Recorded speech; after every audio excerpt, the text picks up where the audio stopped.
How's it going, guys? We're here for our Rust update for the week, and there is a lot going on. Like, really, actually a lot going on. And we're going to start with the big thing here, that rating has been changed to allow compounds again. If you're not quite sure what that means, is you used to be able to twig over anything, and that pretty much made compounds and high externals pretty useless. And it's something that's been bothering people a lot. It also made rating a little bit too easy, and it's just something that needed to be fixed.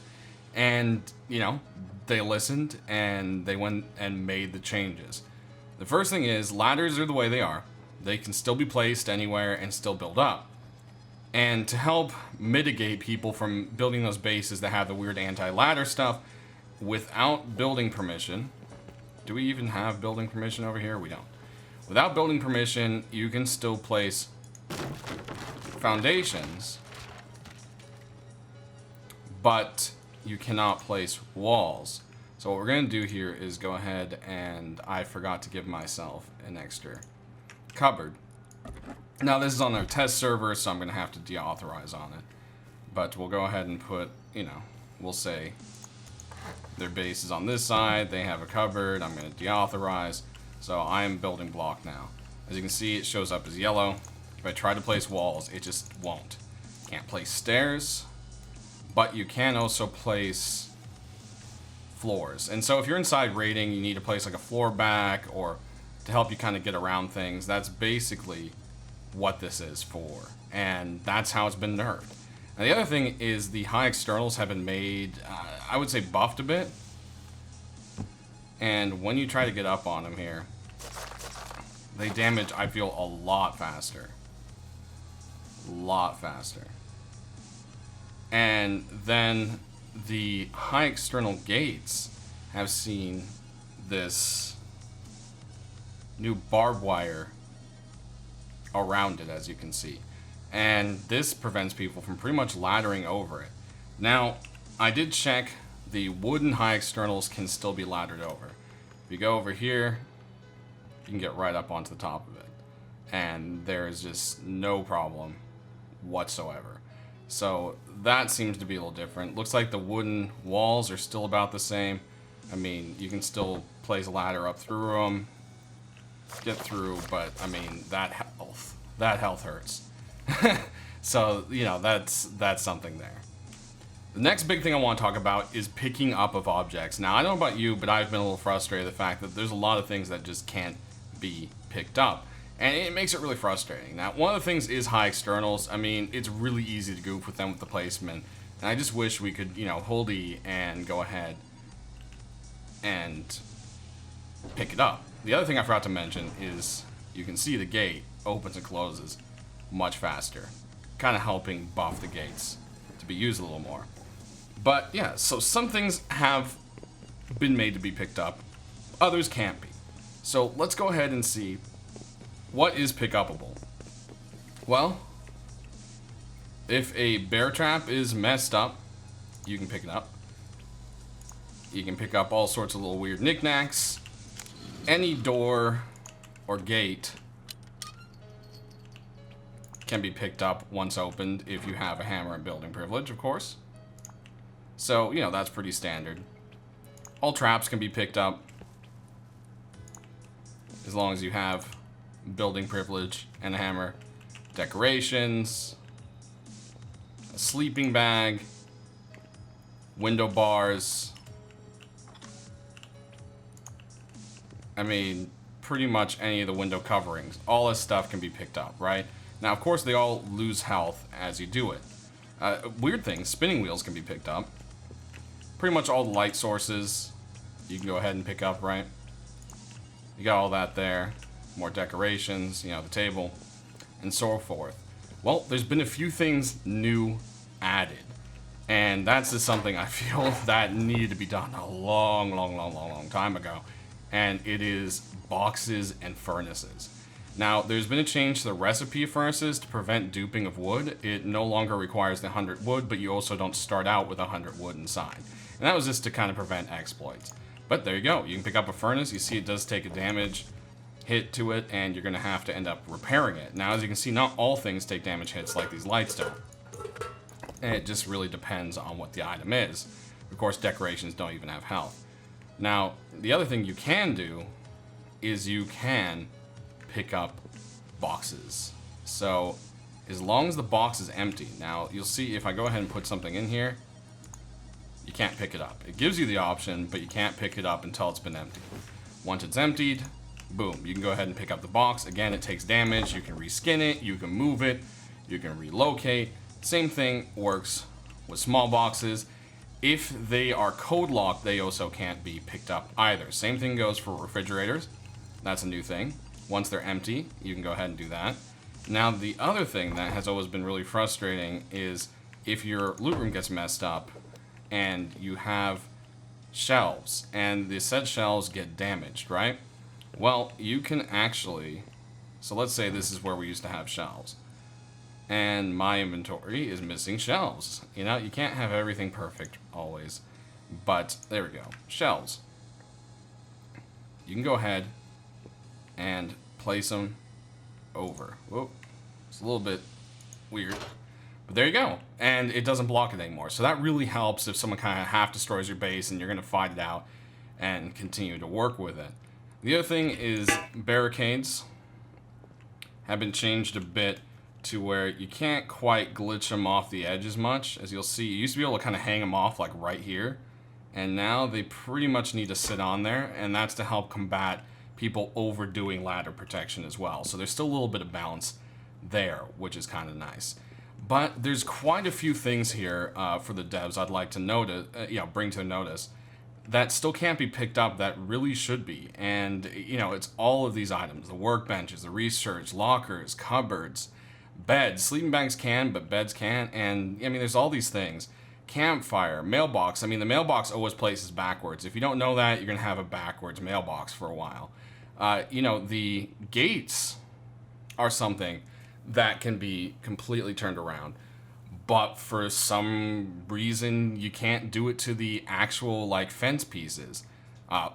They forgot one of the lighting items: lantern. Barricades can't be repositioned. Water purifier. Trade windows, jail cells. You know, you can't. This has a door, but you still can't even do it because if you hold E, it just closes. Signs, banners. These are something that people have been begging to be able to pick up, not just to move, but to retain the image on there, and that would just be something that's absolutely amazing. The other thing too is these drop boxes are actually, if you're not paying attention, you can place them backwards a lot. It would be a great thing to be able to just pick it right back up. Same thing with positioning this lamp. You know, the lantern on top, the search lamp. It's, you know, all the other lanterns can't be picked up. So that's another thing. We've got, you know, the water catcher, the crop plots. And a big one for me, I feel, is the vending machine. Because, you know, you might have to move, someone might mess up your store and grieve it, and they're just so expensive, and it's one of those things you want to take with you. And when it comes to the traps, you can kind of pick up a landmine, but you can't personally yourself if you placed it. You have to have someone stand on it and hope that you can get it before it blows up, more or less. And you also can't pick spikes back up. So, you know, you could say maybe that's a counter to spikes. I would go with that one. But it's one of those things that definitely needs to be pick upable, I think, in my opinion. But, you know, the devs have done a huge step. Furnaces and boxes, that is probably the most important ones. And I'm just super happy to see that they've done that. Now, another horrible annoyance was if some asshole went and ruined your large furnace, you could no longer put it down. Or maybe you got stuck behind it because you placed it weird and you had to break it, and now you can't place it because the floor grills would stop you. Well, now that has been fixed. You can go ahead and place it back afterwards. Reposition whatever you need to do. And it's pretty awesome. Other thing is, though, we can't pick up the furnaces. And that'd be pretty great if you got stuck behind it or put it at a weird angle where you get trapped in here. So it's kind of weird. Those furnaces, small furnaces can, but large can't. So, you know, maybe that's just another step that's going to be coming soon. But, I mean, being able to pick up things, it's all about staying on the server. If your base gets destroyed and it's not salvageable and all the stuff you worked so hard to get in there, especially once workbenches are put in, it's going to hurt because you can't rebuild. So, screw it, I'll just go to another server. So, you know, that's another kind of persistence thing. It's a small part of it, but I feel it's still pretty important when it comes to that. Another thing you'll notice is on my screen this entire time, it has said, press G to open the map. That's not a mod, that's new. You no longer have to craft a map. This tooltip will show up for you the first time, and basically everyone always has a map. And it's pretty awesome. It kind of helps you get around, you don't have to waste the space with it, and is this a really good thing? If the tooltip doesn't go away, just kind of spam it a few times and eventually it will. Now, when it comes to new objects, as you saw in the title, they are working on a barbecue. And this thing is really awesome looking. I can't wait to see it. I guess they're going for a mix of 1 and 4 together, and that's going to be a really cool thing. I can't wait to see what more we can do with food.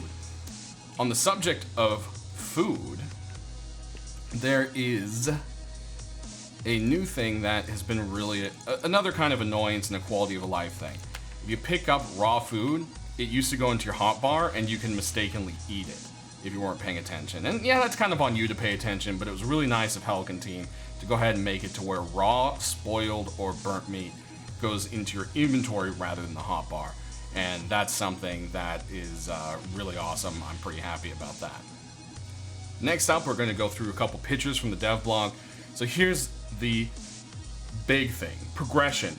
What is it? And as you'll see these pictures going by, these are pretty much the workbenches, and you know, we've seen them, we don't know how it works exactly. Some people have an idea, some don't. So basically what's going on is it's going to be a mix of benches, blueprints, and scrapping with components. So items are going to spawn at rad towns again, and Helka said, you know, they have to redo all the loot tables, so that's why we didn't see it now, but they're hoping to get this in by the Force wipe on the 5th of October. That's the hope. Who knows, something could always come in the way of it. So, you know, don't hold it 100% to that. But more or less, you're going to have to, you know, find items in the world, scrap them, you're going to bring them up to your research bench, and then you can research and turn them into a blueprint if you hit the requirements. It's not a percentage-based thing anymore like it used to be. It's going to be, if you have blank, you can make blank. And then you're going to need the different tiers of workbenches to go ahead and get to these certain items. You know, a water pipe might require workbench 1, where AK is going to require workbench 3, that kind of thing. And those workbenches are going to be hard to find. There are some that will be out in rad towns and monuments that you can use, but that's going to be pretty risky. The other really cool thing is we've all been asking for something with crafting. These workbenches can reduce, depending on the workbench, the item, and what you're doing, can reduce up to 75% of the crafting time, which is awesome. I think there's going to be something involved with also sitting in the chair as well, which you kind of see right here in this picture. And that's just going to be really cool. Another thing that Helk is working on, since blueprints are becoming a thing again, is the ability to trade them in a vending machine. So as you can see in these two pictures that are coming up here, they're going to be something you can just click the little BP button once you've chosen the proper item, and it will say you're selling the item BP, not the item itself. So that's actually a really awesome thing as well. It's going to be great for trading to be able to use the vending machines, and this is awesome. So, I mean, they're doing so much with all this, guys. It's really cool, and I just can't wait to see how it pans out. It's going to be so great to have progression again. See servers hopefully come back to life, but it's all up to us. We have to, you know, give it a chance, know that it has to grow with us, that it's going to change, and that we need to give it a chance, because a lot of players have that mentality. Go in hard, boom, boom, boom, rocket raid, 3 hours into wipe on official, wipe out everybody around you, and you know, then all of a sudden the server pop is like 60 to 100. And we have to lose that mentality and realize that the game's meant to go on. It's a survival. You're supposed to build up and build a compound and that kind of stuff. You don't have to, but it's not a PvP only game. You know, that's what Battle Royale kind of stuff is for. And, you know, you can do that in Rust, but you don't have to. And right now, it's more or less you have to. So this is what's going to be, you know, fixing that situation. Lastly, one kind of cool thing, you know, everyone said, yeah, stop working on the vehicles. But you'll see here, if we do a spawn, oops, sedan, and you jump into this puppy. The reason we're doing this at night is because it's got headlights. That's right. They've also been working on the collisions for it. It is not in the game, of course. It can only be admin spawned, as you just saw. But Hulk and team are also putting a little bit of time into making this thing work. You know, get the vehicle thing started, because that's going to be a big part of Rust. And, you know, getting in the core components of it in there is just part of the progression of the game. You know, electricity is going to be another thing that's going to really change the game. So it's one of those things that needs to be done. But you can see, I mean, you just look at the patch notes. The focus has been 150% on progression system and quality of life stuff that makes the game more playable. So it's all playing into that, guys. Go give the devs some love, give some constructive feedback on things, and go ahead and leave some comments down below. Tell me how you feel about it. I always have a direct line to the devs. I can feed some stuff back if any of you have some creative ideas. And honestly, I'm just curious to hear it, because I love Rust, just like all of you guys, and I want to see this game succeed. So, you know, hearing what other people have to say is really important. So, as long as it can be done in a mature manner, of course. But that pretty much does it, guys. Make sure that if you haven't already, click that bell notification so that you don't miss any of my videos. Leave me a like to show your support, and we'll see you next week with more information about the progression system. Look for a video earlier in the week, because there might be some stuff to actually preview, more than just pictures. I'm going to go ahead and leave you to some nice little ending music here, and you can check out the new and improved ice biomes, or snow biomes, as they're coming in. This next procedural wipe will probably see the lakes and the new snow kind of areas, but maybe the ice pack kind of thing. But the icebergs themselves, they've said, probably look like they're not going to go ahead and make it in quite yet. So that might be the next Force wipe. But anyways, it's looking amazing and sharp. Leave a nice comment for them about that, and we'll see you next week.